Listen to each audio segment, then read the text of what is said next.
16th century monk who somehow or other got this idea that he could have a direct relationship with God.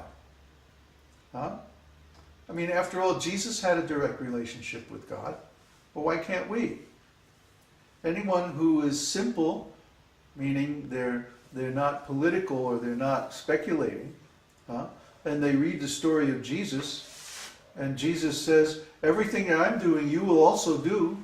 And Jesus, you can see, has a personal direct relationship with God. Well, then I can do it too.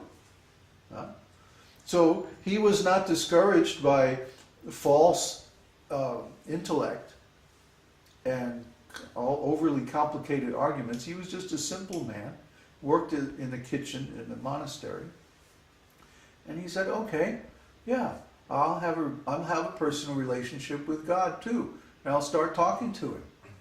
I'll assume God is present and treat him as a person and talk everything over with him and always think of him and be aware of him within myself. And by doing this over time, over many years, he became just like a devotee. I mean, he became really advanced, really beautiful state of consciousness. He was experiencing bhavas, transcendental emotions, and he described these in his letters to his friends. That's all we have. He didn't become a saint. He wasn't, what do they call that when the Catholic Church makes canonized as a saint or anything like that. But we have his letters, and his letters show that he was a very wonderful saintly person. And how did he get that way? Just by wanting to. God responds when we approach him. He's not a dull stone. He's not out of touch with his creation. It's not that he doesn't care about us. He cares about us very personally, very intimately.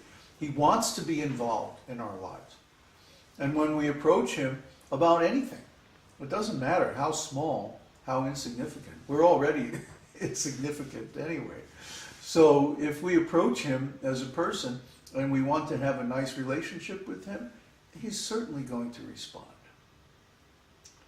That's his character. See?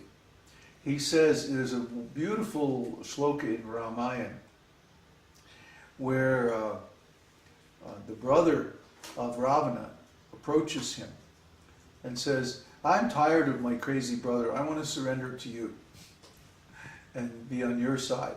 And all the other monkeys and the bears and all the other devotees of Ram are going, I don't know about this guy, you know. He's Ravana's brother. He's a demon. He's a Rakshasa. He has mystic powers. Maybe he's trying to deceive us. And Rama says, no, I'll accept him, because it is my principle that if someone surrenders unto me and says, even once, that I am your servant and I just want to take shelter of your lotus feet, that from that moment on I protect him in every way. This is a wonderful verse, wonderful shloka. And this is his character. Try to understand.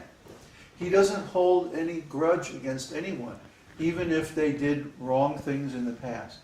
As long as they have a true change of heart and they really decide to surrender unto him, he accepts them. He not only accepts them, he protects them like a friend. What is a friend for? Is when you go into some difficult situation, your friend is at your side and backing you up. That is what a friend is for. So the Lord is like a friend to all his devotees. And he's the best friend because his love, his affection is unconditional. We can all experience this by following his directions that are given in the scriptures. So I've given a beginning explanation of these 4 verses, but you should go to the site and go to causelessmercy.esotericteaching.org and look up these 4 verses, Śrīmad-Bhāgavatam 2, 9, 33 through 36. Read the verses, read the purports, look up your misunderstood words, our standard study methods, and go deeply into these 4 verses because they contain the essence of the philosophy of Śrīmad-Bhāgavatam. The essence of our Vaishnava philosophy. This is the beginning of the esoteric teaching. The Lord spoke this teaching to Brahmā, and ever since then it has been coming down by disciplic succession, and now we are currently holding this teaching and passing it on to the next generation. And that's how this works. That's how the esoteric teaching works. So if you want to become part of this system, this lineage, this parampara of the esoteric teaching, you have to know these 4 verses very, very well. Study them deeply and contemplate them. Because the whole rest of Śrīmad-Bhāgavatam is basically just explaining these 4 verses. All the other scriptures, Brahma Samhita, Vedanta Sutra, all these other commentaries are simply explaining these 4 verses. These 4 verses contain the whole philosophy of the esoteric teaching in a nutshell. So we should become very intimately familiar with these verses. And I think we're going to make a course as part of our Bhagavatam, or not Bhakti Shastri, but Bhakti Vaibhava course. So now I'd like to talk a little bit about our courses and about our University of Higher Knowledge. Because it seems like we're going into that subject anyway. You've all seen, if you've gone to our website recently, that we changed the name of the community forum to the University for Higher Knowledge. University of Higher Knowledge. So the esoteric teaching, University of Higher Knowledge, is part of our bridge community scheme.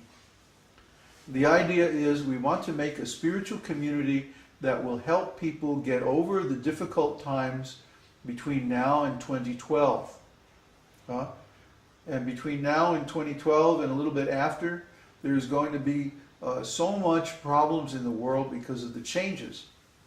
The changes are due to the change in the time between the first part of the Kali Yuga, which is called the Kali Chakra of the Kali Yuga, and the next part of the Kali Yuga, which is called Satya Chakra. Now, Satya Chakra is really wonderful.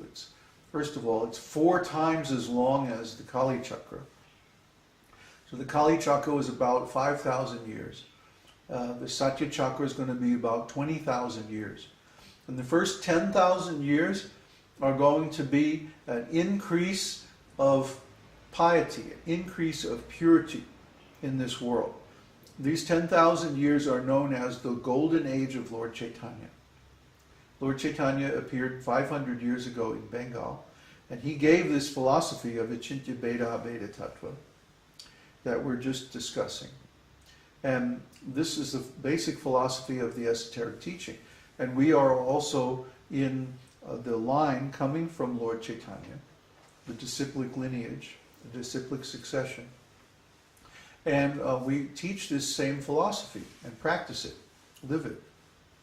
So we want to make a community, so not just the monks, the brahmacharis, who are ready to surrender everything, but also family people and also other people who want to come from the outside and study, or even people who want to form their own communities based on the same or similar principles can come and study with us, and they can get all the knowledge they need. Not only spiritual knowledge, but also the knowledge of how to manage a community, how to set things up economically, and so on and so forth. This is called the University of Higher Knowledge. And it's part of our bridge community. The idea is to make a bridge from the current global, industrial, corporate, consumer society, materialistic society, and to bridge over the difficulties caused by the disintegration of that culture, which is already in process, and get to the other side, where we have a stable, rural, decentralized, sustainable, ecologically proper, organic, spiritually based community that will act as a seed or the basis for civilization in the future. Hare Krishna. Hare Krishna. I didn't eat any breakfast.